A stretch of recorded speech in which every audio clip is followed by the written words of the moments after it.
Recording in process.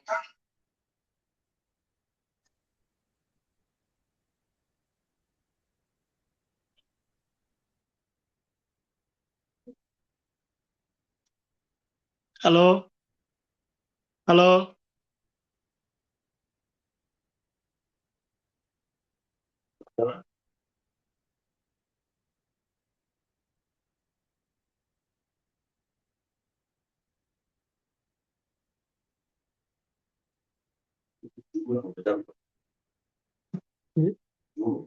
হ্যাঁ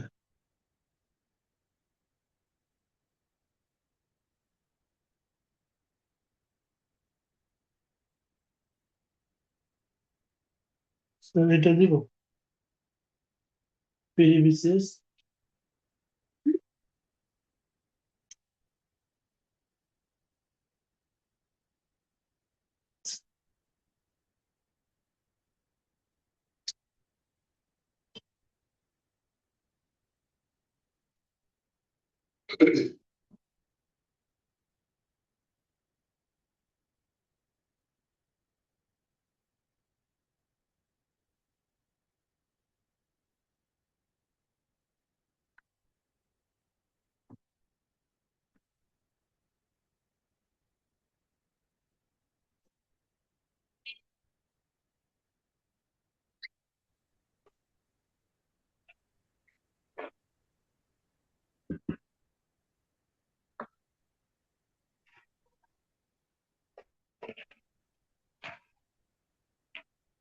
কে কে ঢুকছেন সালাম দিয়েন।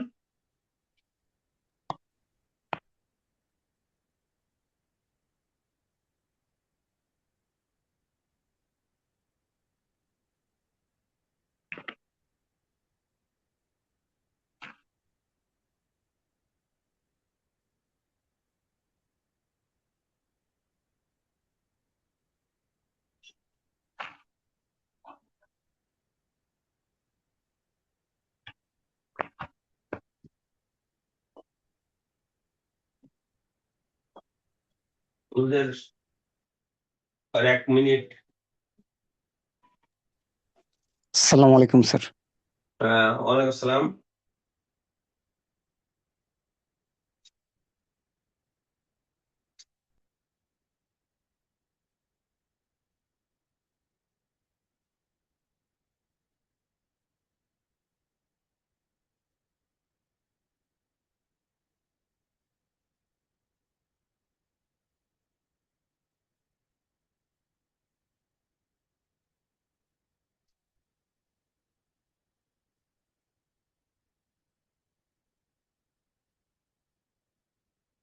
তো আমরা আলোচনা শুরু করতে পারি না? জি স্যার, শুরু করা যায়। আচ্ছা, তো প্রথমে একটু বলে নেই যে আজকে আমাদের যে বিষয়গুলো আলোচনা করার কথা সেগুলো তোমাদের নোটিশে দিয়ে দেওয়া হয়েছে। যে আজকে ক্লাস হবে, সেই ক্লাসে তোমাদের আজকে আমি 3টা বিষয় নিয়ে কথা বলবো। তার ভিতরে প্রথমটা হলো বাংলাদেশ উন্নয়নশীল দেশে উন্নীত হচ্ছে 24 নভেম্বর 2026 এর চ্যালেঞ্জ এবং সম্ভাবনা। 2 নম্বর হচ্ছে মাদার অফ অল ডিলস, যেটি গত 27 জানুয়ারি ভারত এবং ইউরোপীয় ইউনিয়নের মধ্য দিয়ে বিশ্বের সবচেয়ে বৃহৎ ফ্রি ট্রেড এগ্রিমেন্ট স্বাক্ষরিত হলো, তার বৈশিষ্ট্য নিয়ে বা তার বিষয় নিয়ে আলোচনা। আর এই ফ্রি ট্রেড এগ্রিমেন্টের প্রেক্ষাপটে বাংলাদেশে কেমন প্রভাব পড়বার সম্ভাবনা রয়েছে সেরকম। কিন্তু তোমরা দেখো, সাধারণ আরেকটা হলো এই যে সাধারণ জ্ঞানের বিষয়গুলো, আমি গতকাল এই পিডিএফটা রেডি করেছি। গতকাল আমার লোক যে টাইপ করে, তো ছেলেটা, ওকে দিয়ে আমি পিডিএফটা রেডি করিয়েছি। এর ভিতরে তোমার আজকে পেপারে পেলাম যে মার্কিন মানে কি বলবো যে বাংলাদেশ, এটা হলো গতকালকের পেপারে পেয়েছি আমি, যে এটা করার পরে, এটা কবে আমার সকালে ওই ছেলেটা আসার পরে কাজ শুরু হয়, তারপরে একবার শেষে আমি 8-10টা পেপার দেখি, সেই পেপার থেকে আমার প্রয়োজনীয় তথ্যগুলো বা প্রয়োজনীয় যে লেখাগুলো সেগুলো আমি প্রিন্ট করে ফেলি। তো গতকালকে দেখলাম যে বাংলাদেশ 19 তারিখে মানে সরকার শপথ নেওয়ার পরে একদিন পরেই মাঝখানে কমিটি ফর ডেভেলপমেন্ট পলিসি আমাদের বাংলাদেশ যে উন্নয়নশীল দেশ হচ্ছে তার জন্য আমাদের ছিল যে 2026 সালের 24 নভেম্বর আমরা স্বল্পোন্নত দেশ থেকে উন্নয়নশীল দেশে যাব। এখন বাংলাদেশ বলতেছে যে এটা 3 বছর পিছিয়ে দিতে, অর্থাৎ 2029 সালের 24 নভেম্বর আমরা উন্নয়নশীল দেশ হতে চাই।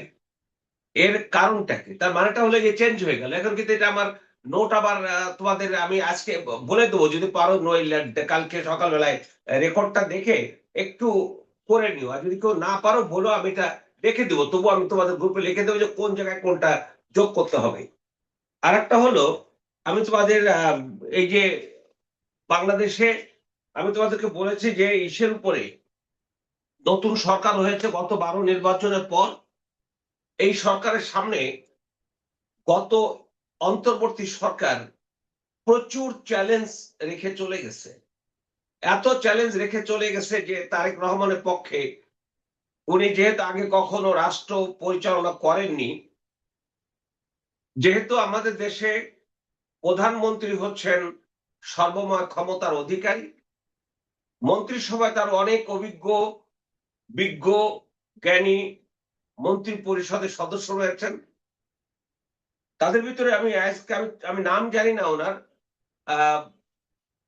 বাণিজ্য মন্ত্রী যিনি হয়েছেন তিনি দেখলাম আজকে একটা টেলিভিশনের সাথে কথা অনেকগুলো গণমাধ্যমের সাথে কথা বলছিলেন। তার কথাগুলো আমার খুব ভালো লেগেছে। সেটা হলো ভারত সম্পর্কে তার বক্তব্য। ভারত সম্পর্কে তার বক্তব্যটা হলো যে ঐতিহাসিকভাবে আমরা একসময় ভারতীয় অংশ ছিলাম, বাট পরবর্তী সময় আমরা ছোট একটা দেশ, ভারত একটা বৃহৎ দেশ, এবং তার প্রযুক্তি সহ সর্বক্ষেত্রে ভারত অনেক উপরে। সো তাদের কাছ থেকে যদি আমরা এই সহযোগিতাগুলো না পাই, না নিতে পারি, তাহলে আমরা প্রতিবেশী হিসেবে আরো পিছিয়ে যাব। এবং তিনিও বললেন যে ভারতে গুগল সহ আমেরিকার বড় বড় আইটি কোম্পানি এসে তারা বিনিয়োগ করছে। আমরা ভারতকে বলতে পারি তোমরা আমাদের এখানে তার কিছু সাপোর্ট দাও। আমার কথাগুলো ভালো লাগলো। ভালো লাগলো এই কারণে যে গত 1.5টা বছর বাংলাদেশে একটাই কথা শুনেছি, ভারত বিদ্বেষী মানসিকতা। ভারতের বিরুদ্ধে কথা বলতে হবে। কেন কথা বলবেন সেটা কিন্তু সে বলেন, আমি এই কারণে কথা বলছি। আমি একজনের কাছে পেলাম না যে আপনি বিরোধিতা করুন, ওয়াই বলেন না। আমি বলবো না, খালি বিরোধিতা করব। এটা তো বিরোধিতা না। বিরোধিতা করতে হলে আপনাকে তথ্য উপাত্ত দিয়ে করতে হবে। আমি তোমাদেরকে এগুলো সবই শেখায় দিব যে কি কি আমরা ভারতকে দিয়েছি, ভারত আমাদেরকে কি কি দিয়েছে, এ টু জেড তোমাদেরকে আমি তথ্যগুলো দিয়ে দেবো, ইনশাআল্লাহ তোমরা পাবে।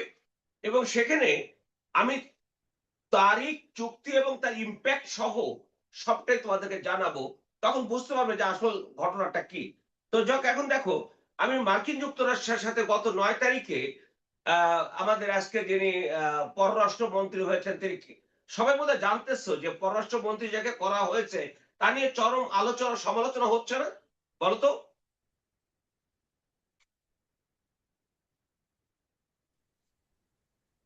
জি স্যার। হচ্ছে। তাহলে উনি গত 9 তারিখে চুক্তি করলেন রাত 10টায়। এই যে তোমার এগ্রিমেন্ট অন রেসিপ্রোকাল ট্যারিফ, এখন গত তোমার পরশুদিন আমেরিকার ফেডারেল কোর্ট 9 জন বিচারকদের 6 জন এই রেসিপ্রোকাল ট্যারিফ বাতিল করে দিয়েছে। তারপর আবার আমরা কোথায় চলে যাচ্ছি? তারপর তারা বলছে ফ্ল্যাট সবার জন্য 10%। তার আবার 1964 সালে আমেরিকার একটা আইন মোতাবেক রাষ্ট্রপতি তার সুবিধা মতো শুল্ক বসাতে পারে, তবে সেটা 5 মাস বা 150 দিন পর এটা অবশ্যই কংগ্রেসে অনুমোদন হতে হবে। এই ভিতরে সেটা কার্যকর হয়ে যাবে। সে 15% করেছে। এখন আমাদেরকে গত 9 তারিখে বলেছিল 20 থেকে 1% কমিয়েছে, 19 করেছে। কিন্তু একটা কন্ডিশন দিয়েছে যে তোমরা যদি আমেরিকা থেকে তুলা নিয়ে আসো, সুতা নিয়ে আসো, সেই আমেরিকা থেকে আমরা তুলা সুতা দিয়ে তৈরি করে পোশাক তৈরি করে আমেরিকা পাঠালে ওই 19% শুল্ক তোমাদের দিতে হবে না। এটা আমাদের শুনতে ভালো লাগছে, শুনলে মনে হচ্ছে কি না কি যেন পেয়ে গেছি। এটা শুভঙ্করে ফাঁকিগুলো সেগুলো একটা একটা করে তোমাদেরকে ধরিয়ে দেব, যে বাংলাদেশকে ইউনূস সাহেব এই চুক্তির মাধ্যমে বাংলাদেশকে আগামী যারা সরকার এসছে, এই সরকার যে এসছে, এই সরকার তো হানিমুন পিরিয়ড কাকে বলে এরা জানবে না। কারণ এখনই তারা কি শুরু কি বলছে, কারণ তারা বলে দিয়েছে যে আমরা জুলাই সনদে স্বাক্ষর করেছিলাম এ কারণে যে যদি স্বাক্ষর না করতাম তাহলে ইউনূস সাহেব ইলেকশন দিত না। অর্থাৎ একটা ইলেকশনের জন্য আমরা স্বাক্ষর করেছিলাম, এই জন্য তারা জুলাই সনদে স্বাক্ষর করেনি, জুলাই সনদ বাতিল, তাদের জুলাই সনদ বাতিল হয়ে গেছে। দ্বিতীয়ত হলো একজন স্বরাষ্ট্রমন্ত্রী বলেছেন এদেশে জুলাই যোদ্ধা বলে কিছু নাই, অথচ ইউনূস সাহেব জুলাই যোদ্ধার জন্য শত শত হাজার হাজার কোটি টাকার প্রজেক্ট করে বসে আছেন। কেউ কেউ বলতে তারা যুদ্ধ করলো কোথায়। তোমাদের আজকে যদি দেখো, আমি ওই মোবাইলে আছে একটা ওষুধের নাম, আমি পরে বলবো তোমাদের, সে যেমন দ্বিতীয় বিশ্বযুদ্ধের সময় ইয়াবার নাম শুনতে না সবাই, ইয়াবা।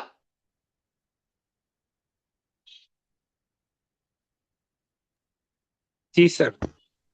এই ইয়াবা দ্বিতীয় বিশ্বযুদ্ধের সময় হিটলার তার সৈনিকদেরকে চাঙ্গা রাখার জন্য করেছিল।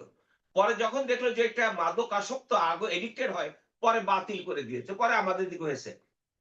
ঠিক আর একটা ওষুধ আছে যে ওষুধে মানে অন্তত 3 দিন তুমি না খেয়ে থাকলে ঠিক পাবে না, যাকে এটা আমি অধিকার যাচ্ছি না, এই এই বেরোবে, সবই বেরোবে। কারণ ইউনূস সাহেব একটা কথা বলে দিয়েছেন বোকার মতো, মেটিকুলাসলি ডিজাইন করছেন 2019 সাল থেকে এরকম একটা কাজ করার জন্য। এগুলো তোমাদের সবাই শুনেছ। একটা তথ্য যদি ভুল হয়, মিথ্যা হয়, তখন বলো তোমরা যে কথা আমরা শুনে নেই স্যার, মেটিকুলাস ডিজাইন। যা একেবারে আসি, সেটা হলো আমার আলোচনায়। তার মানে এই যে নোটস গুলো তোমরা কালকে তোমাদের দিয়েছি, যারা ভর্তি হয়েছে তাদেরকে কালকে দিয়েছি। আর ইয়ে কি বলে যে আজকে বোধহয় ভর্তির জন্য কথা বলেছো না, আবু সাহেব আসেন এই ক্লাসে? জি স্যার, আছি স্যার।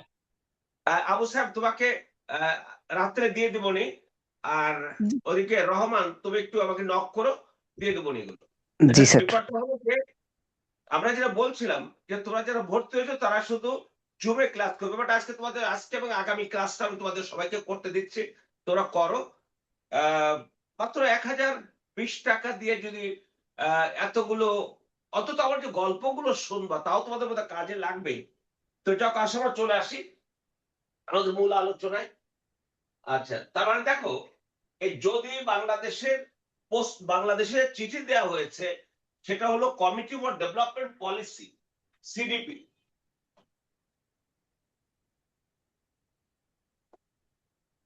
এই যে সিডিপিতে যে চিঠি আমরা দিয়েছি 19/2 তারিখে, এটা যদি অ্যাপ্রুভ হয় তাহলে এটা চলে যাবে হলো 2029 সালে চলে যাবে। 24 নভেম্বর ঠিক থাকবে, 2029 সালে চলে যাবে। তাহলে আমাদের এই নোটের কিছু ফরমেশন চেঞ্জ হবে, আমাদের আবার রিপোর্ট দিতে হবে। তো ডক্টর বুঝতে পেরেছো, আমরা আমাদের মতো করে পড়ে চলে যাই, দেখা যাক কি দাঁড়ায়। বাংলাদেশ কেন স্বল্পোন্নত দেশের তালিকায় যুক্ত হতে চাইলো? আচ্ছা, তুমি এইরকম একটা যদি রচনা আসে ইংলিশ আর বাংলা, আমি কিন্তু তোমাদের ইংলিশও করে দিয়েছি, এটা ইংলিশও করে দিয়েছি। যদি রচনা আসে ইংরেজি বাংলা এটাই লিখবে, আর প্রশ্ন উত্তর আসলে তাহলে তোমরা এখান থেকে কিছু ছোট ছোট করে একটু কাটবে, সামান্য কাটবে, সেটা পরে বুঝাই দিব আমি তোমাদের। দেখো তো, যাই হোক, রচনা হোক প্রশ্ন হোক, তুমি প্রথম এইটার কথা বলবে না, বাংলাদেশ কেন স্বল্পোন্নত দেশের তালিকায় যুক্ত হতে চাইলো, এটা বোঝাবে না ভূমিকায়? জি স্যার। কথা কি বুঝতে পেরেছো? জি স্যার। আমি এখন যা বলবো সেগুলো মনোযোগ দিয়ে শুনবে, কালকে রেকর্ডে শুনবে, আমি নিশ্চিত করছি তুমি লিখতে পারবে। 1971 সালে বাংলাদেশ স্বাধীন হয়েছে, যে বাংলাদেশ 1971 সালে স্বাধীন হয়েছে সেই দেশটা তোমার ছিল হলো বিশ্বের তৃতীয় দরিদ্রতম দেশ। তৃতীয় দরিদ্রতম দেশ, যে দেশের দারিদ্র্যের হার ছিল 88%। বাংলাদেশে তখন 4 মিলিয়ন টন খাদ্য ঘাটতি ছিল, যেখানে আমাদের লাগতো 1.5 মিলিয়ন টন। সেখানে আমাদের উৎপাদন গম টম সহ ছিল 1.1 মিলিয়নের কাছে। আমাদের শিক্ষার হার ছিল মাত্র 70%। আমাদের গড় আয়ু ছিল 46.3 বছর। আমাদের মাথার পিছু আয় ছিল $93। আমাদের যোগাযোগ ব্যবস্থা ছিল একেবারেই ধ্বংসস্তূপ 71 সালে। আমাদের কি বলবো যে অন্যান্য বিদ্যুৎ উৎপাদন মাত্র ছিল 350 মেগাওয়াট। এরকম একটা বাস্তবতায় যে দেশটা স্বাধীন হয়েছে সেই দেশটার কি সহজ শর্তে সহযোগিতা প্রয়োজন কিনা? জি স্যার, অবশ্যই প্রয়োজন। এইটাই হলো কথা। তুমি এই কথাগুলো মনে রাখবে। এই কারণে বাংলাদেশ স্বল্পোন্নত দেশের কাতারে যাওয়ার আগ্রহ প্রকাশ করলো। কিন্তু সমস্যা দেখা দিল 1971 সালের 18 নভেম্বর জাতিসংঘের সাধারণ পরিষদে যখন স্বল্পোন্নত দেশের গ্রুপ করা হয়, তখন বলা হয়েছিল স্বল্পোন্নত দেশের কাতারে তারাই আসবে একতারা দরিদ্র, জনসংখ্যা 1 কোটি। তারপর তারা কি করলো, সংশোধন করে এটাকে 2 কোটি করলো। এখন আমরা বাংলাদেশ হচ্ছে 7 কোটি প্লাস। তার মানে আমরা অ্যাকর্ডিং কন্ডিশন এলডিসি ভুক্ত হওয়ার যোগ্যতা রাখি না, কারণ আমাদের জনসংখ্যা 2 কোটি নয়, 7 কোটি, 7.5 কোটি। তাহলে কি আমাদেরকে এলডিসি তে নেবে?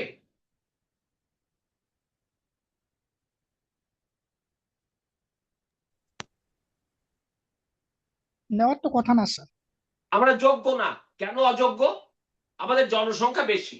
কিন্তু এই যে যে সিনারিও গুলো, সেগুলো কি প্রমাণ করে আমাদের যাওয়া দরকার? আমাদের যদি, কারণ এলডিসি করা হয়েছিল এ কারণে যারা দরিদ্র দেশ তাদেরকে সহজ শর্তে ঋণ দেব, তাদেরকে জেনারেলাইজ সিস্টেম প্রিফারেন্সের আওতায় তাদেরকে আমরা শুল্ক মুক্ত অথবা ন্যূনতম শুল্কে ঋণ দেব। আমাদের দরকার ছিল শুল্ক মুক্ত ঋণ, দরকার ছিল আমাদের। আমাদের বাণিজ্য করার জন্য বিদেশে পণ্য পাঠাবো, আমাদের শুল্ক মুক্ত বাণিজ্য দরকার ছিল। সেটি তোমার সেই 1972 সালে যে প্রথম পরিকল্পনা কমিশন হয়েছিল, তার deputy chairman professor Nurul Islam সাহেব, উনি জেনেভাতে গিয়ে ওই অফিসে তার যুক্তি দিয়ে বুঝিয়েছেন যে আপনারা কোটি কোটি বলেন না, আমাদের বাস্তবতা দেখেন আমরা কি অবস্থা আছে। যদি সহযোগিতা না পাই বাংলাদেশকে টিকিয়ে রাখা দুঃসাধ্য হয়ে যাবে। তখন তার যুক্তির কারণে আমাদের 1975 সালে এলডিসি ভুক্ত করা হলো। এই হলো আমাদের এলডিসি ভুক্ত হওয়া। এরপর আসো, দেখো স্বল্প দেশে গঠনের প্রেক্ষাপটটা কি। প্রেক্ষাপটটা হলো বিশ্বে 1971 সালের 18 নভেম্বর আগে সারা বিশ্বের দেশগুলোকে 2টা ভাগে ভাগ করা হতো। একটা হলো উন্নত আর একটা হলো উন্নয়নশীল। একটা উন্নত আর একটা উন্নতশীল, আর কিছু ছিল না। এখন উন্নত দেশ মানে পুঁজিবাদী বিশ্ব, যারা পশ্চিমা বিশ্ব বলি আমরা, পুঁজিবাদের হেডকোয়ার্টার বলি যাদেরকে, বা যারা শিল্পের উন্নত করেছে, যাদের পুঁজির পাহাড় হয়েছে, তারা হচ্ছে সে একটা উন্নত দেশ। আর একটা হলো তার চেয়ে নিচে উন্নয়নশীল। এখন উন্নয়নশীল দেশের মধ্যে যারা আছে তাদের ভিতরে অনেক আছে হতদরিদ্র। এখন একটা হতদরিদ্র দেশ আর একটা হতদরিদ্র নয়, অথচ সবাই উন্নয়নশীল। তাহলে শুনতে কেমন লাগে না? তাহলে সাহায্য করব কিভাবে আমরা? তখনই এই জায়গায় যে ডিসক্রিমিনেশন হয়ে আছে সেটাকে আমাদের আলাদা করা উচিত। এই জন্য 1971 সালে জাতিসংঘের সাধারণ পরিষদে এই স্বল্প উন্নয়নশীল দেশ থেকে হত দরিদ্র 25টা দেশকে আলাদা করে এলডিসি গ্রুপ করা হয়। এলডিসি গ্রুপ করা হলো। আমরা 1975 সালে সেটা যোগ দিলাম। তাহলে এলডিসি গ্রুপ করা হয়েছে কি কারণে তো বুঝলে, এর প্রেক্ষাপটটা হচ্ছে এই যে আমরা উন্নত দেশ, উন্নয়নশীল দেশ, এই উন্নয়নশীল দেশের ভিতরে যারা হত দরিদ্র তাদেরকে আলাদা করে সহযোগিতা করার লক্ষ্যে এটা করা হয়েছে। তারপর আসো স্বল্পোন্নত গ্রুপ গঠন। এবার তো স্বল্পোন্নত গঠন হয়ে গেল। স্যার এই ভাগটাকে 71 সালে করা হলো। হ্যাঁ, 71 সালে 18 নভেম্বর। Okay sir. আচ্ছা, এবার দেখো স্বল্পোন্নত দেশ থেকে উন্নয়নশীল দেশে উত্তরণের প্রক্রিয়া। এখন তুমি স্বল্পোন্নত দেশ আছো, আগামী তো উন্নয়নশীল দেশ হতে চাও, তার প্রক্রিয়াটা কি? তার প্রক্রিয়াটা হলো তিনটা কন্ডিশন। একটা হচ্ছে মাথাপিছু আয়, তার একটা মান ধরে দিবে, আমি মানটা বলছি। 2 নম্বরটা হলো মানব সম্পদের উন্নয়ন। মানব সম্পদের উন্নয়ন মানে হলো শিক্ষা এবং চিকিৎসায় এই দেশটা কতটুকু করেছে। আর একটা হলো অর্থনৈতিক রিস্ক, ভঙ্গুরতা, যেমন আমার কৃষি রিস্ক আছে কিনা, আমার কি বলে যে পরিবেশ, আমার জলবায়ু রিস্ক আছে কিনা। এই রিস্কের এই তিনটা বিষয়ের উপরে আমরা কতটুকু কাজ করতে পেরেছি তার একটা মান আছে। সেই মানটা আমরা যখন মানে 2017 সালে আমরা প্রথম আবেদন করেছি, সেই আবেদনে আমি তোমাদের দেখাচ্ছি।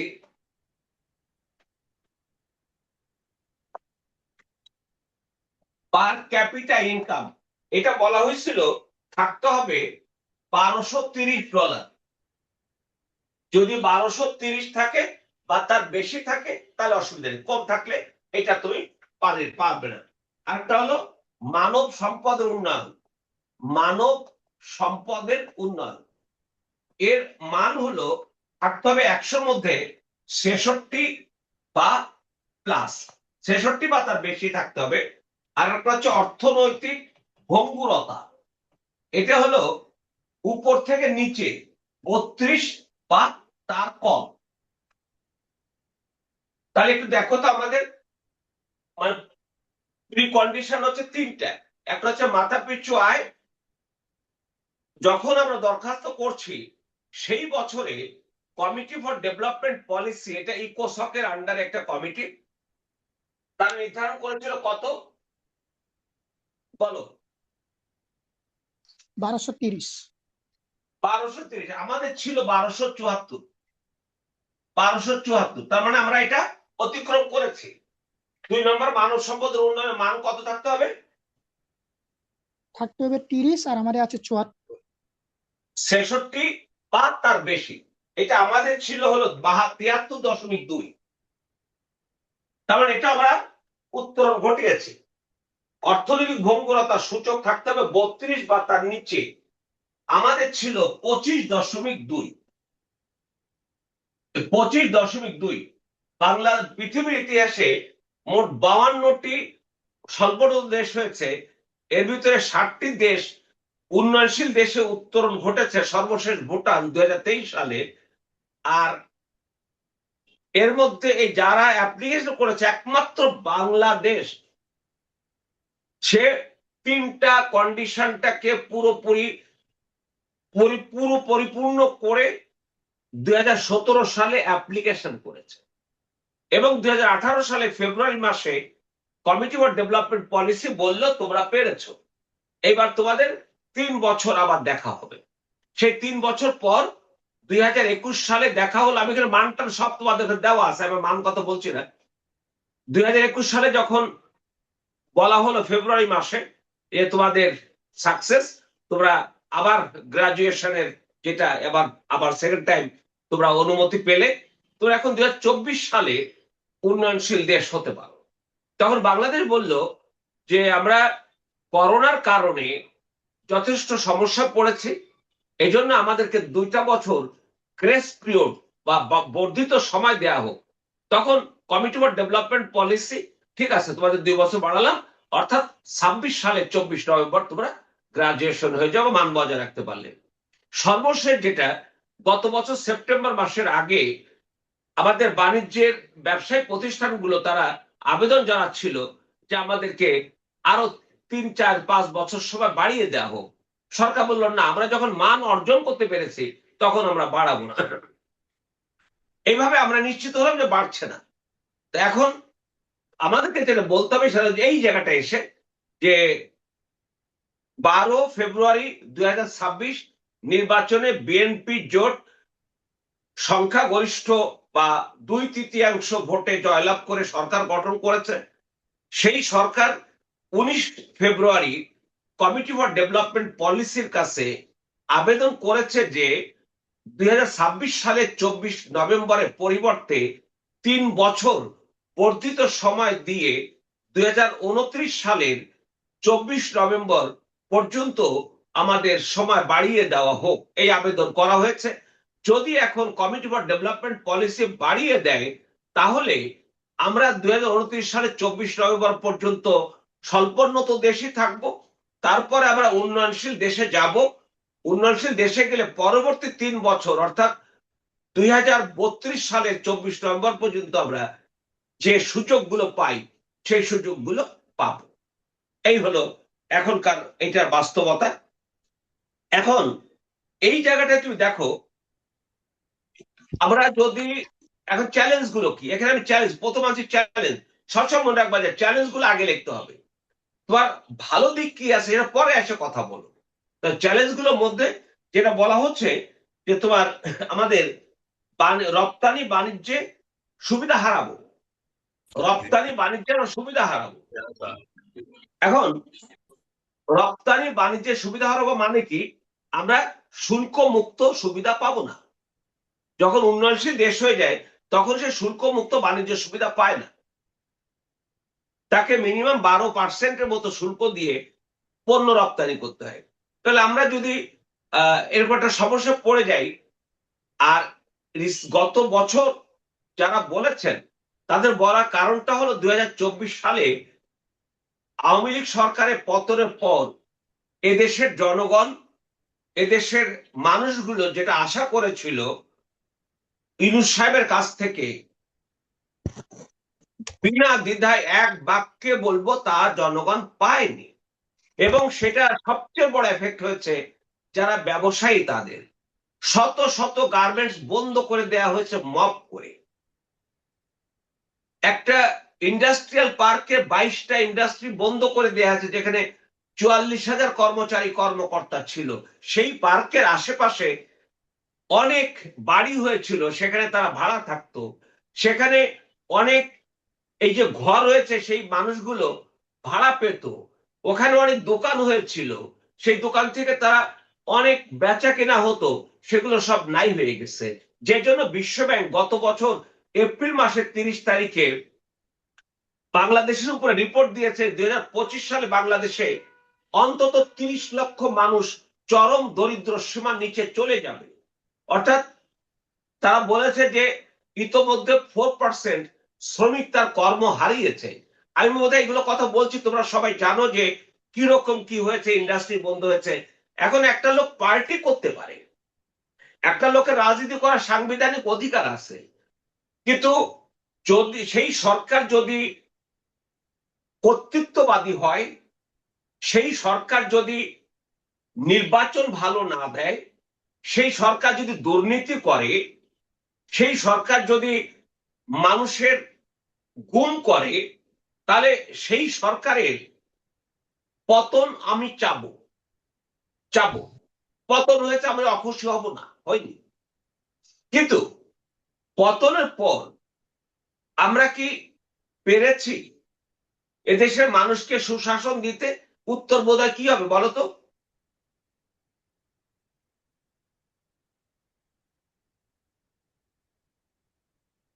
ইউনূস সাহেব কি পেরেছেন সুশাসন দিতে? শেখ হাসিনা পারেন না, তাকে আমরা বিদায় করেছি। তোরা কি বলবে, উনি কি পেরেছেন? না স্যার। কেন জি না পারেননি? স্যার। অর্থনীতিতে ওনার আমলে নিয়ে আসছেন একজন Ashik Chowdhury, smart guy, heavy English কয়, আরে বাবা রে বাবা।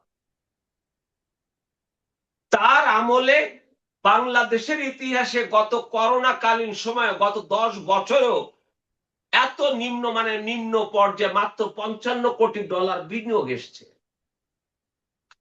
ইন্টারনাল আমার বিনিয়োগ নিবন্ধন শেখ হাসিনার শেষ আমলে ছিল 1,13,000 কোটি টাকা, 58% কম হয়েছে তার আমলে। এত বড় ইংরেজি কথা কয় উনি। আমেরিকায় গেছে, লন্ডন গেছে, চীনে গেছে, সব জায়গার থেকে বিনিয়োগ কমাইছে। আমি তো ওদের তথ্য দিয়ে দেবো, যেহেতু এটা আলাদা একটা জায়গা, কিন্তু বললাম যে এইরকম একটা। এবং বাংলাদেশ এই আমলে এসে কি বলবো যে ঋণ খেলাফিতে বিশ্বের 1 নম্বরে চলে গেছে। এটা আগে থেকে আছে, শেখ হাসিনার আমলে তার আগেও আছে। এই যে ঋণ খেলাফি, যেটা বাংলাদেশের ব্যাংক হচ্ছে বাংলাদেশের অর্থনীতির মেরুদণ্ড। সে ব্যাংকে থেকে আপনি ঋণ নেবেন, বিনিয়োগ করবেন, ঋণের টাকা ফেরত দেবেন, সাইকেলিক অর্ডারে এটা চলতে থাকবে। আরেকজন ঋণ নেবে, এভাবে যত মানুষ বিনিয়োগ করবে তত কর্মসংস্থান হবে, আর যত কর্মসংস্থান হবে তত দরিদ্র সীমার উপরে মানুষ উঠে আসবে। অর্থাৎ দরিদ্র মানুষের সংখ্যা কমাতে হলে একটাই উপায়, সেটা হচ্ছে বিনিয়োগ করতে হবে। সেটা জাতীয় এবং আন্তর্জাতিক বা বৈদেশিক বিনিয়োগ করতে হবে। তাহলে এখন যখন আমরা উন্নয়নশীল দেশ হয়ে যাব, তখন আমরা এই সুযোগটা পাবো না। দ্বিতীয়ত হলো আমাদের উৎপাদন খরচ তাহলে বেড়ে যাবে। তৃতীয়ত হলো স্বল্পোন্নত দেশ হিসাবে আমরা ঋণ পাবো না। স্বল্পোন্নত দেশ হিসাবে ঋণ পাবো না। ঋণ বলতে কি? যেমন বিশ্ব bank, IMF, Asian development bank, JICA, Islamic development bank, new development bank, যাদের আমরা মেম্বার। এছাড়া দ্বিপাক্ষিক ভাবে আমরা চীন, ভারত, রাশিয়া, জাপান, এই 4টি দেশের কাছ থেকে আমরা মূলত ঋণ নেই। এখন এই ঋণ নিয়ে আমাদের কি বলবো যে সুদ, যখন তুমি স্বল্পোন্নত দেশ, ওই যে বলে না স্বল্প ঋণের সুদ দিতে হয় না, কম দিতে হয়, এরকম বলে না? জি স্যার। এই কথাটা ঠিক না। কারণটা হলো আমরা সবচেয়ে বেশি ঋণ নেই কোন সংস্থার কাছে জানো? IMF। না, IMF সবচেয়ে কম। ADB স্যার, জাপানে ADB। হ্যাঁ বলো। জাপানের কাছ থেকে মনে হয় স্যার। হ্যাঁ বলো। আমি জাপান তো দেশ, আমি সংস্থার কথা বলছি। জাইকা। না, বিশ্ব ব্যাংকের যে 5টা প্রতিষ্ঠান আছে তার ভিতরে দ্বিতীয় যেটা IDA, ইন্টারন্যাশনাল ডেভেলপমেন্ট কর্পোরেশন। এই IDA এটাকে সফট লোন উইন্ডো বলে। এটা হলো যারা লোন পাবে সেই দেশ যারা লোন শোধ করতে সক্ষম না। তাহলে IDA দর্শনটা হচ্ছে যে সমস্ত দেশ ঋণ নেবে কিন্তু ঋণ শোধ করতে সক্ষম না, তার মানে কত হত দরিদ্রদেরকে তারা ঋণ দেয়। এই জন্য ওরা সুদ নেয় না, ওরা শুধু একটা সার্ভিস চার্জ দেয়। সেটা হলো 0.5% থেকে 7% সার্ভিস চার্জ দেয়, ওরা কোনো সুদ দেয় না। এই জন্য এটাকে বলা হয় সফট লোন উইন্ডো, অর্থাৎ যেখানে সহজ শর্তে ঋণ পাওয়া যায়। এটার কাছ থেকে আমরা বেশি ঋণ নিই। কিন্তু তোমরা জানো কি যে বিশ্বব্যাংক আমাদের যে বিশ্বব্যাংক তো একটা প্রতিষ্ঠানের টোটাল 5টার নাম হচ্ছে বিশ্বব্যাংক। বিশ্বব্যাংকের প্রথম নামটা হচ্ছে IBRD। এটা নিশ্চয়ই শুনেছো তোমরা, IBRD, international bank for reconstruction and development. এই IBRD এরা মাথা পিছু আয় এর উপরে ভিত্তি করে ঋণ দেয়। তো 2016 সালে আমাদের মাথা পিছু আয় যত ডলার হয়েছে সেই ডলারে আমরা এদের কাছ থেকে আগে সুদে ঋণ পাই না। তোরা কি কেউ এই শব্দটা শুনেছ? Blend country.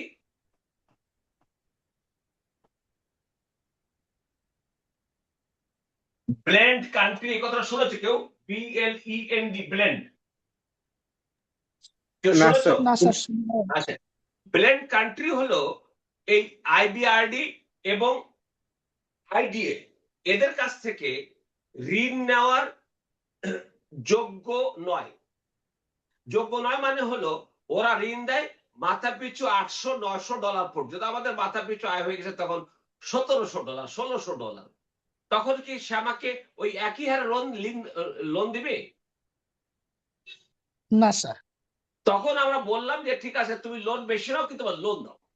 তখন ওরা করলো কি, ঠিক আছে তুমি 1 পয়েন্ট, যেখানে আমি দিতাম 0.5% সার্ভিস চার্জ, এখন আমি দেই হলো 1.7%। তাহলে ঋণ মানে সুদের হার বাড়লো কিনা? জি স্যার, বেড়ে গেল। তার মানেটা হচ্ছে আইবিআরডি এবং আইডিএ এই দুটো বিশ্ব ব্যাংকের সংস্থা থেকে ঋণ নেওয়ার উপযুক্ত না। অর্থাৎ মাথা পিছু আয় বেশি হলেও ঋণ নিতে গেলে সুদ বেশি দিতে হয়। আমরা 2016 সাল থেকে সুদ বেশি দিচ্ছি। আমাদের ওই ভয় দেখে লাভ নাই। আমরা যদি এই বছরও উন্নয়নশীল দেশ হয়ে যাই তাও কিন্তু আমাদের ওইটা কোনো সমস্যা হবে না। অলরেডি আমরা কি বলে যে ইন্টারেস্ট, পার্টি ইন্টারেস্ট দিচ্ছি কত সাল থেকে? 2016 সাল থেকে। তাহলে আমাদের কি চিন্তা আছে ওখানে? আমরা তো দিচ্ছি। আমি কি বুঝতে পারছি কথাটা? স্যার, এলডিসি থেকে উত্তরণ হয়ে গেলে কি এই সুদের হারটা আরো বেড়ে যাবে না? না, আর বেড়ে গেছে। যেটা বাড়ছে সেটা বাড়া 16 সাল থেকে। আর আর বাড়বে না স্যার? না না, এই যে আমাদের বাড়তি, কিন্তু আমরা আমাদের মাথা পিছু আয় হিসাবে আমরা ওদের কাছে ঋণ নিতে পারি না, কিন্তু আমরা ঋণ নিচ্ছি। আর বলছে ঋণ সুদ তোমার মধ্যে বেশি নাও, সুদ নিছে। এই যে যারা উপযুক্ত নয় কিন্তু ঋণ নেয় একটু বেশি সুদ দিয়ে, তাদেরকে বলে ব্লেন্ড কান্ট্রি। এবার বলুন তো ব্লেন্ড কান্ট্রি কি? জি স্যার।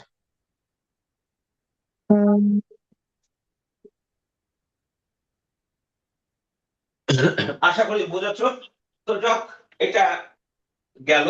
তারপরে হলো তোমাদের কি বলে যে ছাত্রছাত্রীদের ওদের খরচটা একটু বাড়বে। তারপর হচ্ছে TRIPS, trade related intellectual property rights, অর্থাৎ মেধাস্বত্ব।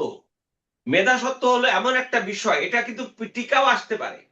মনে রাখবে টিকাও আসতে পারে যে এইটা একটা কলম, এইটা একটা কলম, এই কলমটা ধরা যাক যে এটা চীনের একজন ব্যক্তি উৎপাদন তৈরি করেছে। আচ্ছা, এটি তৈরি করার জন্য প্রথম তার দেখো তো ব্রেন কাজ করতে হচ্ছে কিনা, ব্রেনটা। জি স্যার। ডিজাইনটা কেমন করব, আগে কি ডিজাইনটা করেছে না ডিজাইনটা ব্রেনে ছিল? আগে ব্রেনে নিয়ে আসছে স্যার। ব্রেনের বাইরে কিচ্ছু হয় না। ব্রেনে যখন আসে যে আমি এই কাঠটাকে যদি এইভাবে কেটে করি তাহলে এইরকম একটা ডিজাইনের টুল করা যাবে, তখন ওইটা যখন তৈরি করা হলো তখন ওইটা ওই দেখো তো ওই উনার মেধার থেকে আসলো বিধায় এটা তার মেধা সত্য। কিন্তু একটা সময় পর্যন্ত আমরা বিশ্বায়নের কথা বলার আগ পর্যন্ত আমরা এগুলোকে নকল করতে পারতাম, কিন্তু 2005 সাল থেকে বলে দেওয়া হয়েছে তোমরা নকল করতে পারবা না, তবে তুমি উৎপাদন করতে পারবা। কিভাবে? আমেরিকা যে এটার মালিক, যে এটা উৎপাদন করে, যে এটা যার ইন্টেলেকচুয়াল প্রপার্টি মেধাস্বত্ব, তার কাছ থেকে তুমি লাইসেন্স নিয়ে এসে করতে পারবে। এখন সেটা তোমাকে বিনা ডলারে কি লাইসেন্স দেবে? না স্যার। না স্যার।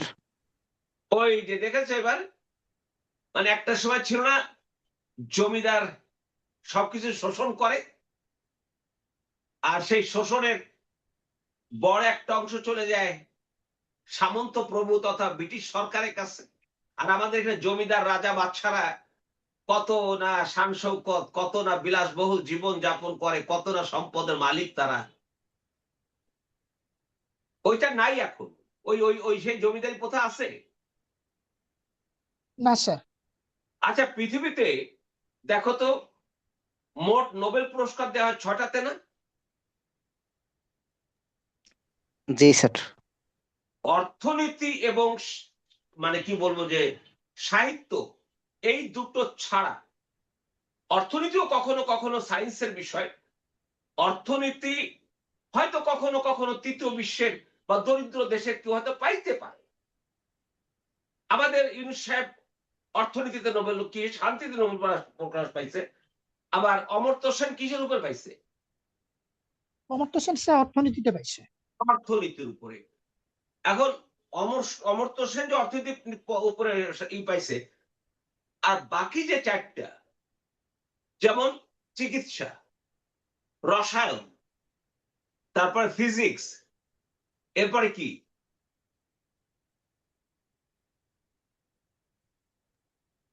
মেডিকেল আরেকটা সায়েন্স, কি? চিকিৎসা ওই বিজ্ঞান, তো চিকিৎসা বলেছি, চিকিৎসা, রসায়ন, পদার্থ,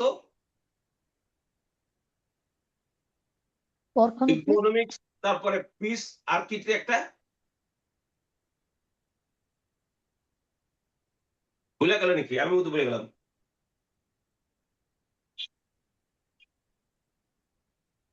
রসায়ন, পদার্থ, চিকিৎসা,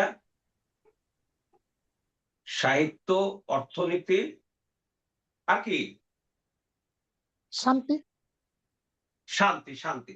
ওই যে বিজ্ঞানের যত, তা দেখো তো উন্নত বিশ্বের বাইরে কি কেউ পায়? না স্যার। ওইটা তাদের মেধা সত্ত্ব। তার ভিতরে অর্ধেকের বেশি পায় আমেরিকা। তাহলে আমেরিকা যেহেতু প্রচুর গবেষণায় বিনিয়োগ করে, তাদের গবেষণা লব্ধ ফলাফলটা তারা পায়। এখন সে যেটা করবে, তাহলে তার সেটা ব্যবহার করে তাকে ইনকাম করতে হবে না? এখন পুঁজিবাদী বিশ্ব এই লাইসেন্স বিক্রি করে প্রতিদিন ঠ্যাঙ্গের উপরে পাও বসাইয়া রাজা বাচ্চাদের মতো নাসায় আর বিলিয়ন বিলিয়ন ডলার তাদের ঘরে আমরা পাঠাই দিই। আমরা বুঝতে পারি না যে জমিদারি প্রথা উঠাইছি 1950 সালে, কিন্তু এখন যে গ্লোবালাইজেশন নামে, ফ্রি মার্কেট ইকোনমির নামে আমরা যে ইন্টেলেকচুয়াল প্রপার্টি রাইট করেছি, তার ফলটা কোথায় গেছে, ওইটা অবস্থা হয়েছে। তারপরে আমাদের এই চ্যালেঞ্জ মোকাবেলায় আমাদের প্রস্তুতি, তোমরা দয়া করে একটু পড়ে নেবে, এটা সহজ আছে, অসুবিধা হবে না। তারপর ইংলিশটাও দেওয়া আছে। এরপর আমি নেক্সট যে কোশ্চেনটা আলোচনা করব সেটা হলো,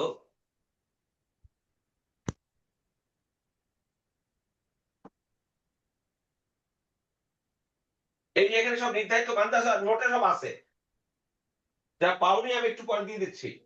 যদি কেউ মানে মানে আজ ভর্তি হওনি বা 2-4 দিনের মধ্যে ভর্তি হতে চাও, একটু ফোন করে বলো, আমি পাঠাই দিব, অসুবিধা নেই। আচ্ছা,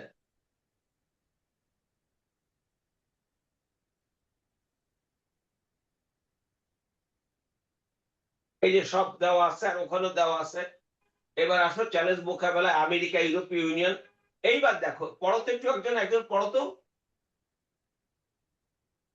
মাদার অফ অল ডিলস নামে ভারত ইউরোপীয় ইউনিয়নের মধ্যে ফ্রি ট্রেড এগ্রিমেন্ট বা মুক্ত বাণিজ্য চুক্তি এর বৈশিষ্ট্য আলোচনা করে।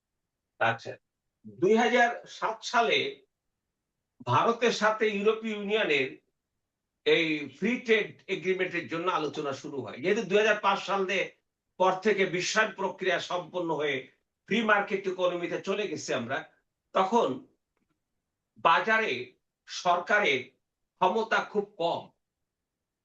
এমন একটা ব্যবস্থা করা হয়েছে যে সরকার, তুমি কাজ কম করো, তুমি শুধু আইন টাইন করো আর বেসরকারি লোকরে কাজ করতে দাও।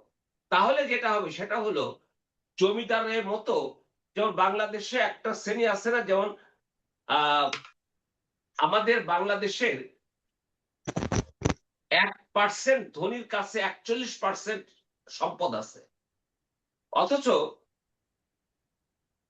সর্বনিম্ন 10% তাদের 1% একটু বেশি আছে। 1% আছে 41 আর 10% আছে হলো 1%। তার মানে কি, এটাকে বৈষম্য বলে না? জি স্যার। 2024 সালে কোটা বিরোধী আন্দোলন একটা পর্যায়ে বৈষম্য বিরোধী আন্দোলন হলো না? জি স্যার। বৈষম্যর অপোজিট শব্দ কি হবে? সাম্য, সমতা। সাম্য পৃথিবীতে কখনোই ছিল না, এখনো নাই, অনাগত দিনে কখনোই হবে না। আর এখন বৈষম্য হচ্ছে কিন্তু রাজনৈতিক কারণে, কোনো সরকারের কারণে না। সরকার বৈষম্য করে না, কারণ সরকারকে বলা হয়েছে বাবা তুমি কাজ কম করো, তুমি বেসরকারি ছেড়ে দাও। তাহলে এখন তোমাকে বলা হলো বেসরকারি ছেড়ে দিতে, তুমি বেসরকারি ছেড়ে দিছো। এখন তুমি বিনিয়োগ করলে, তুমি একটা ইন্ডাস্ট্রি করলে, সেই ইন্ডাস্ট্রিতে 10,000 কর্মচারী কর্মকর্তা রয়েছে। আচ্ছা তুমি যে উপার্জন করবে, তুমি যে লাভ করবে, আর ওদের একটা পোর্শন বেতন দেবে না? তুমি জি স্যার। বেতন দেবে তো? জি স্যার। তোমার ফ্যাক্টরিতে যে কাজ করবে তাকে বেতন দেবে না? জি স্যার, অবশ্যই জি দিতে স্যার। হবে স্যার। বেতন তো দিতেই হবে। আচ্ছা এখন কি তুমি বলবা যে ওই মিন্টু সাহেব আপনি যে পরিমাণ লাভ করতেছেন তার অংশ আমার দেন, বলতে পারবা? না স্যার, এটা তো বলার সুযোগ নেই। তাহলে এখন আমি বিনিয়োগ করতেছি, কত টাকা লাভ হলো সেটা আমার ব্যাপার। তোমার সাথে কন্ডিশন তোমার 50,000 বেতন দেবো, তুমি সেই বেতন নিয়ে আমার কাজ করে দিচ্ছ। যদি সে কাজ করতে না চাও চলে যাও। আর কোনো কিছু বলার আছে আমার? তোমার বলার আছে? না, না স্যার। মনেটা কি, সে যদি রাষ্ট্রকে উপযুক্ত ট্যাক্স দিয়ে, উপযুক্ত ভ্যাট দিয়ে সে যদি হাজার হাজার কোটি টাকা ইনকাম করে, সেখানে তোমার কিছু বলার আছে? না স্যার। সে যদি ইনকাম করার জন্য ইন্ডাস্ট্রি না দিত, তাহলে বাংলাদেশের রাষ্ট্র কি আজকে এত মানুষের কর্মসংস্থান দিতে পারত? না স্যার। তাহলে দেখো তো, বেসরকারীকরণ করা না হলে আজকে আমাদের টোটাল ইকোনমির 19% হলো সরকারি আর 81% হলো বেসরকারি। আমাদের জিডিপির যত বিনিয়োগ হয় প্রায় 31-32% বিনিয়োগ হয়, তার ভিতরে সরকারি বিনিয়োগ হয় 9, 10, 8, 9 এর ভিতরে। বাকিটা সব বেসরকারি, 21, 22, 23 পর্যন্ত বেসরকারি। যার বিনিয়োগ না হলে তো কর্মসংস্থান হবে না। যত বিনিয়োগ হবে তত কর্মসংস্থান হবে, আর কর্মসংস্থান যত বাড়বে দরিদ্র মানুষের সংখ্যা তত কমবে, এবং তোমরা যারা শিক্ষিত ছেলে মেয়ে একটা ইন্ডাস্ট্রির ইচ্ছে চাকরি পাবে। তাহলে এখন যেটা দাঁড়াচ্ছে সেটা হলো বৈষম্য অপোজিট। যদি আমি সাম্য বলি, আমি সে ব্যাখ্যা দেবো সংবিধান যখন পড়াবো, তখন সাম্য কাকে বলে এবং বৈষম্য কাকে বলে সেগুলো জানাবো। আচ্ছা এবার আসি, 2007 সালে ভারত আর ইউরোপীয় ইউনিয়ন আলোচনা শুরু করে। 2017 সালে এসে তাদের আলোচনাটা থেমে যায়। থেমে যাওয়ার কারণটা হলো যে ভারতে, জানো তোমরা, ওরা নিজেরাই গাড়ি উৎপাদন করে।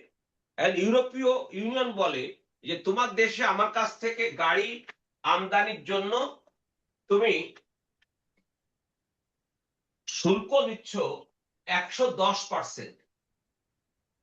সেজন্য টোটাল ভারতে ওদের ভারত উৎপাদিত যে গাড়ি তার তো ট্যাক্স লাগে না, দাম কম।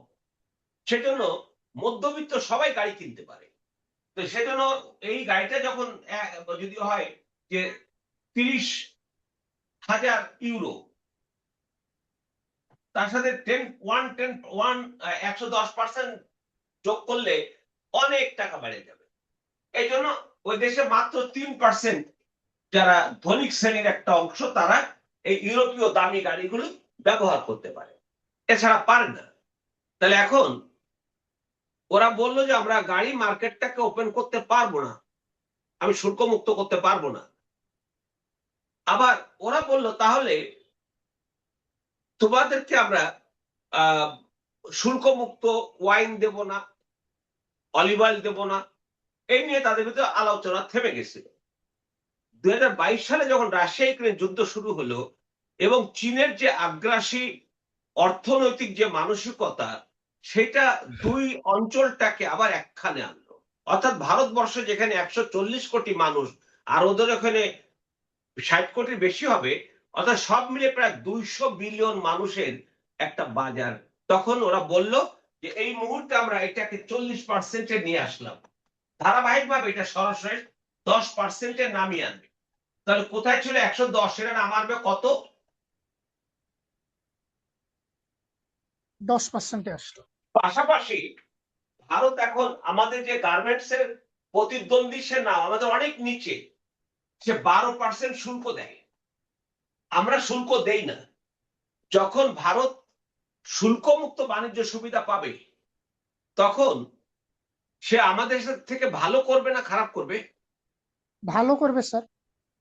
কেন ভালো করবে? এইবার ভালো করার কারণটা হলো, তোমাদের একটা জিনিস শিখতে হবে, আমি লিখে দিয়েছি, তোমার পড়বে, আমি তাও বলে দিচ্ছি। সেটা হলো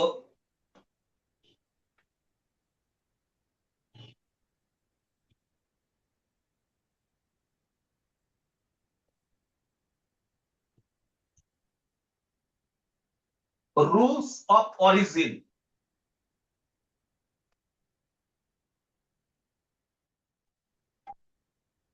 এই শব্দটা কি শুনেছ? না স্যার, শুনি নাই। আচ্ছা, এটা খুবই গুরুত্বপূর্ণ একটা জায়গা, খুব মনোযোগ সহকারে শোনো। লেখা আছে, কালকে রেকর্ডটা দেখলে বুঝে ফেলবা। একটা পণ্যের উৎপত্তির দেশ, এখন তুমি যে শার্টটা গায়ে দিয়েছো, সেটা দেখো তো প্রথম কাঁচামাল তুলা কিনা। বলো, যে শার্ট কাপড় যা বলি তার প্রথম কাঁচামালটা কি? তুলা। তুলা। সেটা ন্যাচারাল তুলা হতে পারে, মেন মেড মানে তন্তু যেটা মানুষ সেটাও হতে পারে। এই তুলা থেকে তুমি কি বানাও? সুতা। এই সুতা থেকে তুমি কাপড় বানাও, তারপরে কাপড় কাটো, ডিজাইন করে কাটো, সেলাই করে পাঠাও, তাই না? এটাই তো তৈরি পোশাক পাঠাবার নিয়ম। জি স্যার। কথা কি বুঝতে পেরেছো? জি স্যার। জি স্যার। এখন আমাদের বাংলাদেশের তুলা দুটো ধরনের, একটা হচ্ছে ওভেন গার্মেন্টস। তোমরা রাস্তায় যখন হাঁটো ঢাকা শহরে, মাঝে মাঝে দেখবে ওই ম্যানহোল দিয়ে ধোয়া বেরোচ্ছে, কেউ কি দেখেছো এরকম? জি স্যার। জি স্যার। পাশে একটা গার্মেন্টস আছে, ওভেন গার্মেন্টস। ওভেন গার্মেন্ট মানে যেটা প্যান্ট শার্ট জ্যাকেট এইগুলো বানায়, সেটা তাপ দিতে হয়। আর একটা হচ্ছে নিট, যেটা গেঞ্জি টি শার্ট আন্ডার গার্মেন্টস, এগুলো তাপ দিতে হয় না, এটাকে নিট বলে। তো বাংলাদেশ নিটও ভালো পাঠায়, ওভেনও ভালো পাঠায়, কিন্তু ওভেনের জন্য আমাদের কাঁচা মাল অভাব। আমরা নিটের প্রায় 80 থেকে 90% কাভার করতে পারি, কিন্তু আমরা ওইটা পারি না। এখন আমরা গত বছর, এবার আমাদের ইউনূস সাহেব, আমাদের বর্তমান পররাষ্ট্রমন্ত্রী সাহেব আমেরিকাকে সাথে বলে এসছে যে তোমার দেশের তুলা আমরা নেব, নিয়ে তারপরে বানায় আমরা শুল্ক মুক্ত পাঠাবো। এটা নিয়ে কি বিপদ হবে সেটা পরে আমি বোঝাচ্ছি, তোমাদের পরে বলবো। তো যেটা হলো, আমরা আমেরিকার থেকে গত বছর আমাদের টোটাল তোলার 10% এনেছি। 10% এনেছি বিশ্বের অন্যান্য, 80% এনেছি আমরা ভারত থেকে। তাহলে গত বছর আমাদের প্রয়োজনীয় তুলার 80% আনছি কোন জায়গা থেকে? ভারত। ভারত থেকে। এখন ভারতের তো নিজস্ব তুলা আছে।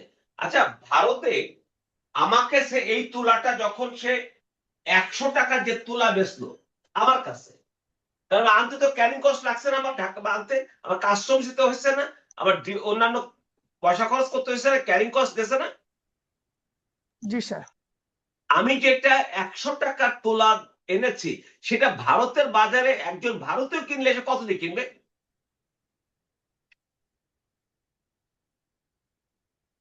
কিছু একটা বলো, কম দিয়ে কিনবে না বেশি দিয়ে কিনবে? স্যার, সঠিক ধারণা নাই। না না, কম দিয়ে কিনবে। তুমি যদি আমার বাজারে উৎপাদন হচ্ছে সেটার দাম যদি 100 টাকা হয়, যদি কোরিয়া থেকে আমদানি করো সেটার দাম কি 100 টাকা হবে না বেশি হবে? বেশি হবে। বেশি হবে। তাহলে আমাদের থেকে ভারত সুবিধা, ভারতে সব আছে, তার সাফিসিয়েন্ট তুলা আছে, এবং তারা 30 সেন্ট 1 কেজি সুতা উৎপাদনে সরকার ইনসেনটিভ দেয়। শেখ হাসিনা থাকতে 25% দেয়া হতো, ইউনূস সাহেব এসে 15%, পরে 10, এখন 0% বলতে 1% তাকে যায়ও না আনতে। অর্থাৎ আমাদের দেশে এই মুহূর্তে 10 থেকে 12,000 কোটি টাকা সুতা বানিয়ে স্পিনিং মিলগুলো মাথায় হাত দিয়ে বসে রয়েছে। কারণ বাংলাদেশের গার্মেন্টস এর লোকজন আমাদের দেশি সুতা কেনে না, কারণ দেশি সুতা কিনতে গেলে প্রায় $1 30 বেশি লাগে, আর ওকে সে 30 কম পায়। তাহলে সে কোথা থেকে আনবে? ভারত থেকে আনবে। ভারত থেকে আনবে। সেই জন্য ভারত থেকে আমরা 80% সুতা নিয়ে আইছি।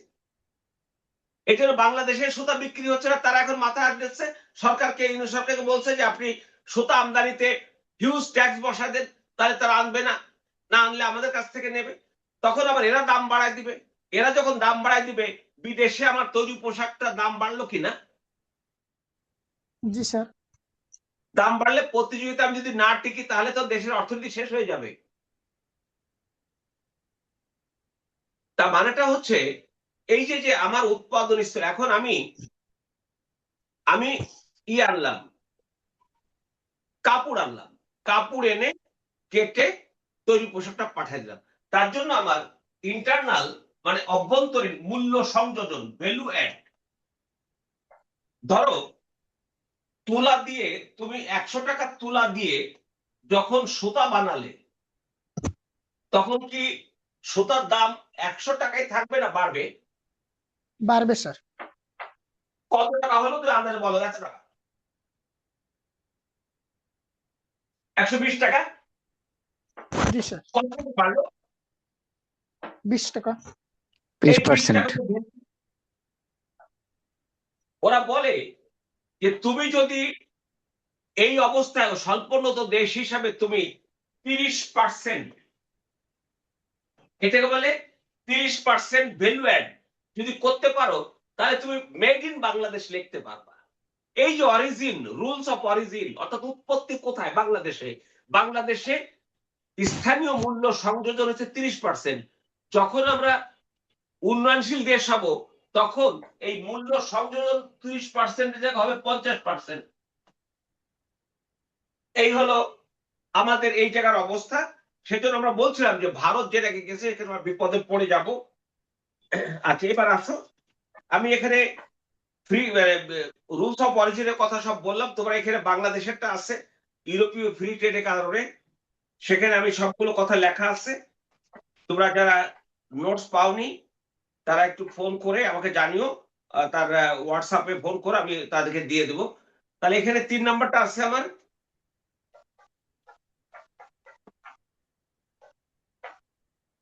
এই যে ভারত ইউরোপীয় ইউনিয়ন ফ্রি ট্রেড এগ্রিমেন্ট বাংলাদেশের তৈরি পোশাক রপ্তানিতে কেমন প্রভাব পড়বে? প্রচন্ড প্রভাব পড়বে। ভারত এখন আমাদের অনেক নিচ্ছে, আমরা প্রায় 18-19 বিলিয়ন ডলার পাঠাই। আমাদের টোটাল যা রপ্তানি হয় আরএমজি, তার 50%ই যায় হলো ইউরোপীয় ইউনিয়নে। তো এখন এই যে 50% যায়, আর ভারতের যায় হলো 4.5-5 বিলিয়ন ডলার, তাহলে আমরা তো অনেক নিচে। কিন্তু তারা যে পরিমাণ পাঠায়, মানে রপ্তানি করে সুতা তুলা, সেটা যোগ করলে আবার অনেক বেড়ে যায়। আমরা যেমন গত বছর 202.71 বিলিয়ন ডলারের সুতা এনেছি। তাহলে দাঁড়াচ্ছেটা হলো, যদি যখন এই বছর শেষে ভারত যখন যেই পেয়ে যাবে, শুল্কমুক্ত বাণিজ্য সুবিধা পেয়ে যাবে, এখন আমাদের একটা সাজেশন দেব আমরা কি করব। তাহলে আমরা একটা কাজ করতে পারি, ইউরোপীয় ইউনিয়নের সাথে ফ্রি ট্রেড এগ্রিমেন্টে যেতে পারি, তাহলে আমাদের সমস্যা হবে না, আমাদের শুল্ক থাকবে না। জি স্যার। দাম একটু বেশি পড়বে, কিন্তু শুল্ক থাকবে না। তার জন্য আমাদের আলোচনা করতে হবে। তোমার 2007 আর 17, 10 আর হলো 3-4, প্রায় 13 থেকে 14 বছর আলোচনা শেষে ভারত ইউরোপীয় ইউনিয়ন ফ্রি ট্রেড এগ্রিমেন্ট করেছে। তাহলে এখন আমরা যদি আরো 3 বছর পাই, তাহলে আমাদের হাতে 2026 থেকে 27, 28, 29, 3 বছর, তারপর 3 বছর 6 বছর, তারপর 3 বছর আমরা পাবো, 9 বছর আমরা হাতে সময় পাচ্ছি। তাহলে এই মুহূর্তে ভারত বাংলাদেশে উচিত হবে, সরকারের উচিত হবে জিএসপি প্লাস নিতে গেলে আমরা বিপদে পড়ে যাব। তার অনেক কন্ডিশন, জিএসপি প্লাসে আবার আমার তৈরি পোশাক রাখবে এমন নাও হতে পারে, কিন্তু ফ্রি ট্রেড এগ্রিমেন্ট হলে তারা আমাদের এটা রাখবে। আর ওরা আমাদের যে শুল্ক দেয় সেটা হলো এরকম,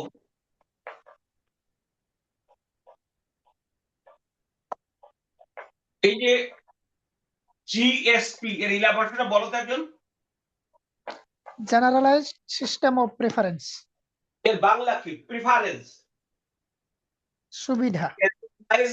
সিস্টেম অফ প্রিফারেন্স, বাংলা হচ্ছে অগ্রাধিকারমূলক বাণিজ্য সুবিধা বা শুল্ক মুক্ত বাণিজ্য সুবিধা। এটা 1964 সালে ইউএনসিটিএডি আংটাড, এই নামটা শুনেছো? UNCTAD, United Nations Conference on Trade and Development, UNCTAD নাম শুনেছো না? জি স্যার। জি স্যার। আংটাডের উদ্ভবই হয়েছে গরিব দেশগুলোকে সহযোগিতা করার জন্য। সে 1964 সালে তারা বলল জিএসপি করো, মানে তোমরা অগ্রাধিকারমূলক বাণিজ্য সুবিধা দাও। তারপর 1968 সালে এটা হলো তোমার আংটাডের দ্বিতীয় সম্মেলন, সেই সম্মেলনে জিএসপি প্রবর্তন হয়। 1970 সালে প্রথম ইউরোপীয় ইকোনমিক কমিউনিটি এরা জিএসপি প্রবর্তন করে। 1975 সাল থেকে ইসি আমাদেরকে জিএসপির আওতায় শুল্কমুক্ত বাণিজ্য সুবিধা দিচ্ছে। তখন একটু কড়াকড়ি ছিল কিছুটা, বাট 2001 সালে ইউরোপীয় ইউনিয়ন আমাদেরকে এভরিথিং বাট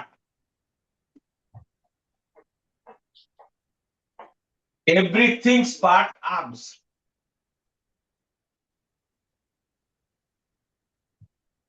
অর্থাৎ অস্ত্র ব্যতীত, এভরিথিং বাট আর্মস, কি বলছিলাম কথাটা? এভরিথিং বাট আর্মস, অর্থাৎ অস্ত্র ছাড়া সকল পণ্যে তুমি শুল্ক মুক্ত বাজার সুবিধা। যদি আমাদের এই 27টা দেশে কোনো দেশে তুমি অস্ত্র পাঠাও তাহলে তোমাকে দিতে হবে, ট্যারিফ দিতে হবে, শুল্ক দিতে হবে। এছাড়া তুমি চাল পাঠাও দিতে হবে না, শাক পাঠাও দিতে হবে না, ওই ভুসি পাঠাও দিতে হবে না, ওই চাইলের খুদ পাঠাও দিতে হবে না, কাপড় পাঠাও দিতে হবে না। তার মানেটা হচ্ছে ইউরোপিয়ান থেকে আমরা এইভাবে পাচ্ছি বিধায় আমাদের বাণিজ্য বেড়েছে, এই সময় আমাদের জিডিপি বেড়েছে।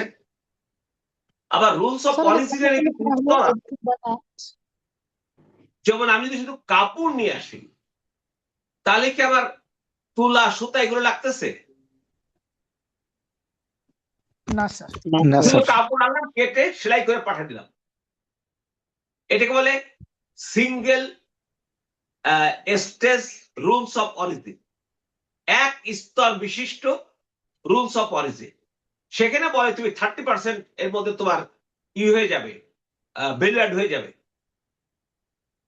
তোমাকে যখন বলো double stage rules of origin, অর্থাৎ তুমি তুলা এনে কাপড় বানাবে, সেই কাপড় দিয়ে কেটে কাপড় বা তৈরি করে পাঠাবে, তখন তোমার সমস্যা বাড়বে, কারণ আমার কাপড় হাতে টাকা লাগবে, তো আর তুলা আনতে পয়সা বেশি লাগবে। তো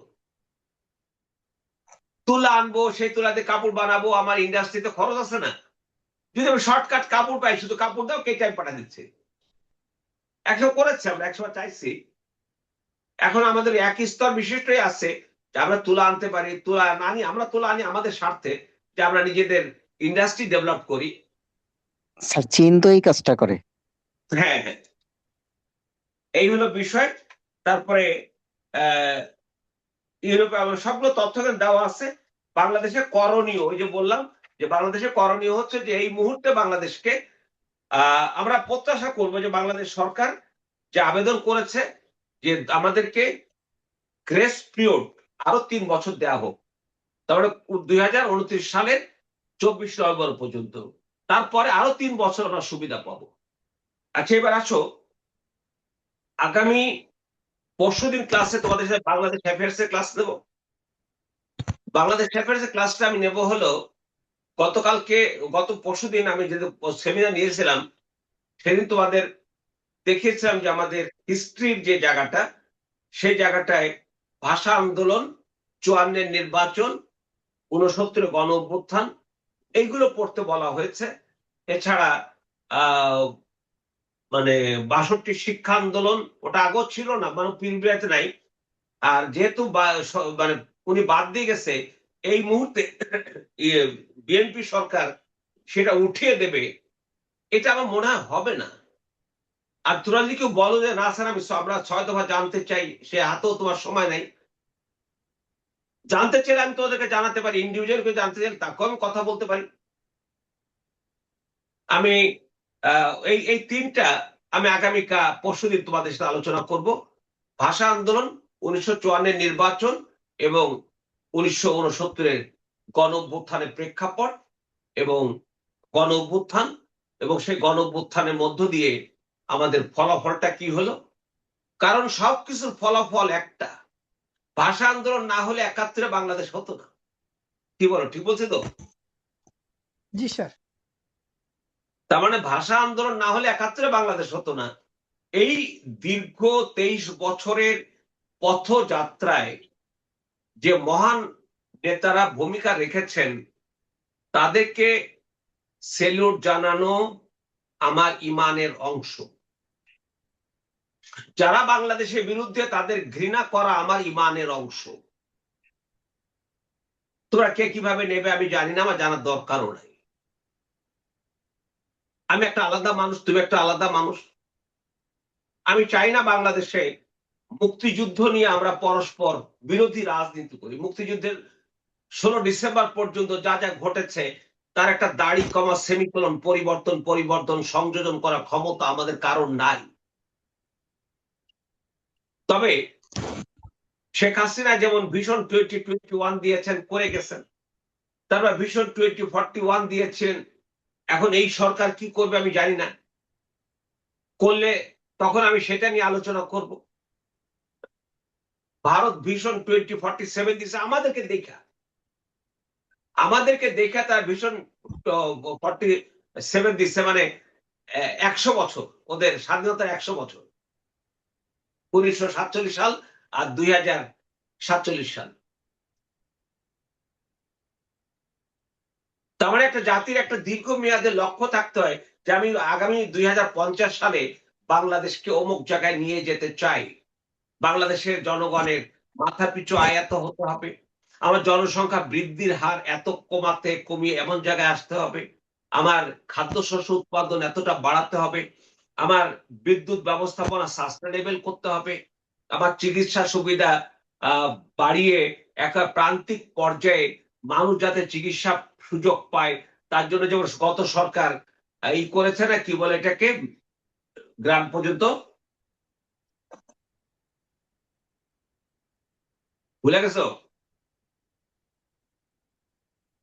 কমিউনিটি ক্লিনিক। এই কমিউনিটি ক্লিনিক অলরেডি 12 থেকে 13,000 হয়ে গেছে, করা আছে, গত সরকারের সময় করা আছে। এর আগে 1998 সালে শুরু করেছিলেন খালেদা জিয়া, 2001 সালে সেটা বাতিল করে দিয়েছিলেন। তো আমার মনে হয় না যে শেখ হাসিনা যা যা করেছেন তা কোনোটাই বাতিল করার মতো সুযোগ আছে। বাতিল করবে না, কারণ প্রয়োজন, সবগুলো প্রয়োজন। এবং এই যে আমাদের তারেক রহমান বলেছে ফ্যামিলি কার্ড দেবে না, বলেনি? জি স্যার। জি স্যার বলেছেন। শেখ হাসিনা এটা দিয়ে গেছেন 1,30,00,000 তার মানে শেখ হাসিনা যা যা করেছে, বৃদ্ধ ভাতা বলো, তারপর তোমার আশ্রয় প্রকল্প বলো, বিধবা ভাতা বলো, স্বামী পরিত্যক্তা ভাতা বলো, প্রতিবন্ধী ভাতা বলো, তারপর তোমার গর্ভবতী মায়ের ভাতা বলো, এগুলো সবই করে গেছে। এবং সেগুলো প্রতি বছর বাড়াতে অনেক সংখ্যা করেছেন। 100টা উপজেলা 100%, এই করোনা পরে 100টা উপজেলা 100% করেছেন।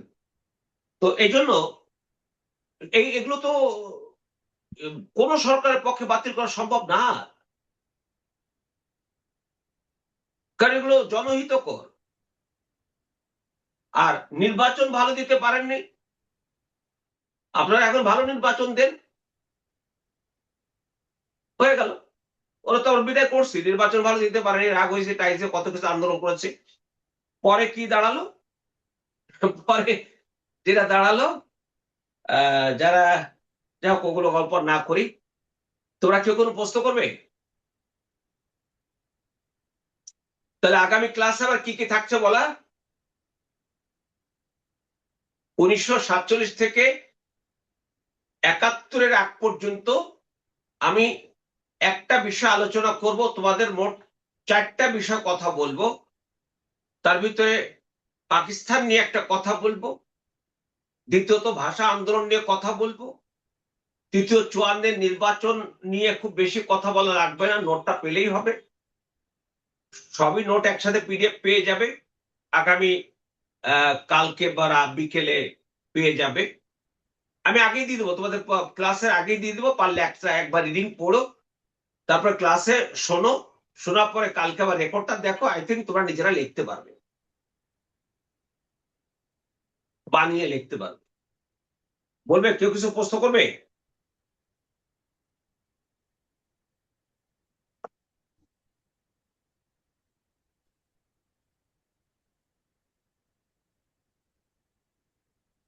তাহলে আমি আবার বলছি, তোমরা যদি কেউ মনে করো যে আমি এই 5 দিন 7 দিন পরে টাকাটা দিতে পারবো, তোমাকে আমি করে নিব, তোমার কাগজপত্র দিয়ে দিবে, এই আর কি। আগামী ক্লাসটা তোমরা সবার ওপেন থাকবে। এরপর থেকে শুধু যারা এই ভর্তি হয়েছ এবং ভর্তি হতে চাও তারা ছাড়া কেউ করতে পারবে না, যে কয়জনই হয় যারা আসে তাদের। কেউ কিছু বলবে? আর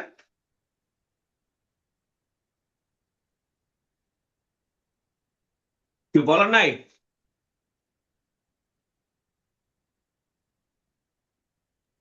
স্যার হ্যাঁ বলো। এখানে মানে ইউরোপীয় ইউনিয়ন আর ইন্ডিয়ার মাঝে যে এফটিএটা হচ্ছে, এর দ্বারা কি বাংলাদেশেরও তো কিছু সম্ভাবনার দুয়ার তৈরি হইতে পারে? আমি ওটা দিচ্ছি, পড়ে যেমন স্যার আসো। প্রচন্ড প্রচন্ড। স্যার কারণ যেমন যদি ইন্ডিয়ার আমরা যদি ওদের মতো সুযোগ না পাই, ওদের কাঁচামাল সব নিজেদের, তারপর 30% ইনসেনটিভ দেয়, তারা কেন আমাদের উপরে যাবে না? স্যার বলতেছিলাম, বাংলাদেশ যেহেতু মানে আরএমজি তে সেরা, আর ভারতের আছে তুলা, ফ্যাব্রিক আর কটন। মানে ভারতে যদি আর তুলা আর কটন তৈরি করে, সেটা যদি বাংলাদেশে তারপরে পাঠায় দেয় বাংলাদেশ হয়ে গেলে বাংলাদেশ পারবে। বাংলাদেশে এখন তুলা উৎপাদনের মতো ওয়েদার তো আমাদের না। মানে স্যার একটা রিজিওনাল সহযোগিতা হাব যদি তৈরি করে, তাহলে তো স্যার এটা একটা ভালো হয়। আমাদের রিজনাল বলতে কি? মানে স্যার সাউথ এশিয়ার ভিতরে তো না না, পাশাপাশি ওইটা কে করবে? ওটা প্রতিবেশী ওটা রাষ্ট্র হিসেবে। তো ব্যবসা করতে হবে না? তো ব্যবসা করলে তুমি ট্যাক্স দিবা না? তো তুমি ব্যবসা করতে হবে তোমার। তুমি যদি তুলা বানাও, অসুবিধা কি? এখন তোমার কি বিনা শুল্কে মানে বিনা লাভে ইন্ডিয়া তোমার তুলা দেবে নাকি? তা তো দেবে না। ও তো সরকার তো উৎপাদন করে না, ওরা পাবলিক উৎপাদন করে। এই আমেরিকাও পাবলিক করে। তা আমি উৎপাদন করেছি, আমার বছরে আমার এত উৎপাদন, এত টাকা খরচ হয়েছে, এত লোক লাগছে, এত লাগছে, আমি তো একটু বেশি দাম বেচবো। আর আমার স্যার নাই, তাহলে আমার তো কিনতে স্যার ভারতের তুলাও আছে, আবার কটনও তৈরি করার সক্ষমতা আছে, তাহলে তুলা স্যার দিয়ে ওরা সুতা বানায়, কিন্তু তুলা আছে প্রচুর, ওটা বাংলাদেশ না, সারা পৃথিবীতে তুলা রপ্তানি করে। স্যার আরএমজি তে তাহলে ভারত স্যার আগে নেই কেন? আর আরবি ওই যে দেয়, ওরা ওরা ওরা এই সাইডটাকে গুরুত্ব দেয় না, গুরুত্বই দেয় না। দ্বিতীয়ত কারণ হলো, যেহেতু এর উপরে ট্যাক্স নেয় বেশি, আমাদের ট্যাক্স লাগে না। এখন ওদের যেটা দাম 100 টাকা, আমাদের দাম হচ্ছে 88 টাকা। কোনটা কিনবে? 88 টাকা কিনবে। এই জন্য ওই কাঁচা মালই রপ্তানি করে বেশি। এই জন্য ওরা দিকে গা লাগায়, কিন্তু এখন তারা গা লাগাবে। এখন তারা হিউজ ইনভেস্ট করবে, ওদের তো ইনভেস্টারের অভাব নেই, ইনভেস্ট করবে। নিজেদের সুতা আছে, নিজেদের স্পিনিং মিল আছে, প্রচুর সুতা বানাবে, সুতা বানিয়ে কাপড় বানিয়ে কেটে বিদেশে পাঠাবে। আমাদের তুলা উৎপাদন করা সম্ভব, আমাদের ওয়েদার অ্যাপ্রুভ করে না, কম। আর কেউ কিছু বলবে?